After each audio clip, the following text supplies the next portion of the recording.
Hello and welcome to tarot by Deepti. So आज मेरा topic है school exams, final exams, board exams.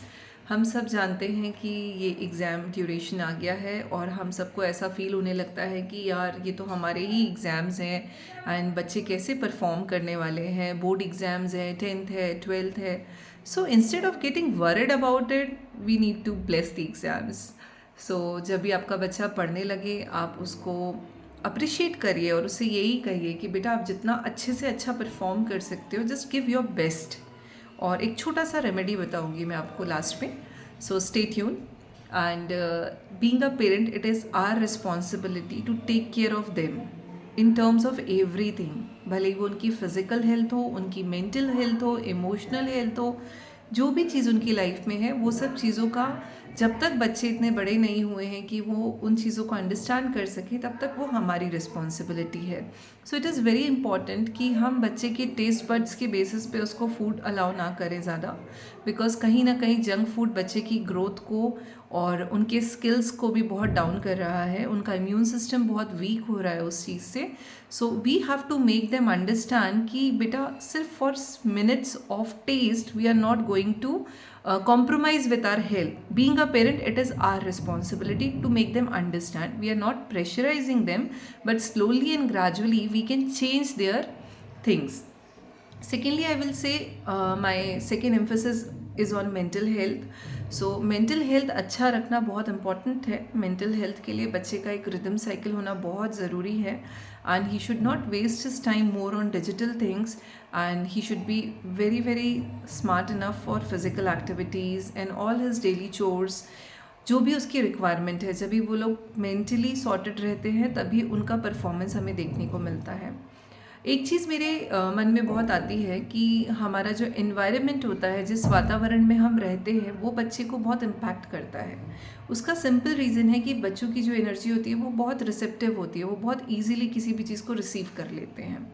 So it is very very important to make them strong enough कि उन्हें हर चीज़ receive नहीं करनी है। For that you need to make them physically smart and strong. जितना बच्चा फिजिकली एक्टिव रहेगा उतना उसकी और भी स्ट्रॉन्ग रहेगी।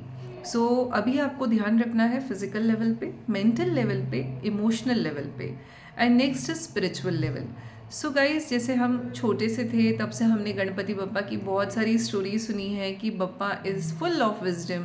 तो जब भी आपका बच्चा पढ़ने बैठे जस्ट टेल दैट चाइल्ड कि बेटा आपको सबसे पहले बैठते समय गणपति बप्पा और माँ सरस्वती को प्रार्थना करनी है कि हे माता रानी, हे गणपति बप्पा महाराज, आप मुझे अपनी बुद्धि प्रदान करिए जिससे मैं जो भी पढ़ रहा हूँ वो मैं बहुत अच्छे से करूँ और जितना भी मैंने लर्न किया है वो मेरे साथ रहे।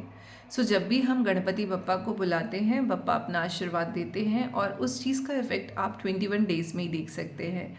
सो आप ट्राई ज़रूर करके देखिएगा एंड ये चीज़ें वर्किंग होती हैं। द ओनली थिंग, हमारा ट्रस्ट इस पे काम करता है। अगर आप डाउट करोगे तो कुछ नहीं होगा, अगर आप ट्रस्ट करोगे तो definitely it will help you. So जैसे एग्ज़ाम्स आ रही हैं, हमें बच्चों को हेल्दी लाइफस्टाइल देनी है, उनको फिज़िकली स्ट्रॉन्ग रखना है, उनकी फ़िज़िकल एक्टिविटीज़ को ज़्यादा डिस्टर्ब नहीं करना है। इमोशनल ग्राउंड्स पे भी घर में बहुत ज़्यादा उनके सामने ऐसी चीज़ों को डिस्कस नहीं करना है जिससे बच्चा परेशान हो, और बिकॉज़ अभी वो उस एज में नहीं है कि वो आपके लेवल के प्रॉब्लम्स को झेल सके। सो इट्स बेटर कि हम बच्चों को इन सब चीज़ों से दूर रखें और बच्चों का रिदम साइकिल, जो उनका एक टाइम पैटर्न होता है, उस पर काम करने की बहुत ज़रूरत है।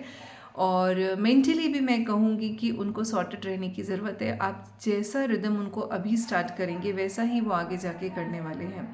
और पर्टिकुलरली जो एक टीनेज का जोन होता है, वो टीनेज का जोन कहीं ना कहीं लाइफ में जाके वापस से उन्हें इन्फ्लुएंस करता है।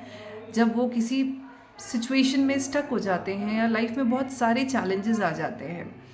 सो it is my very small request to all the parents to be with them, to bless them with their goodness. सब चीज़ें अच्छी होने वाली हैं। Just bless your child, not worry for your child, and be happy, be joyful. आप जितना अच्छा environment बच्चे को देंगे वो उतना अच्छा परफॉर्म करेगा। सो आई थिंक, मुझे लगता है यहाँ मुझे क्लोज करना चाहिए। Thank you guys, thank you for listening to tarot by Deepti.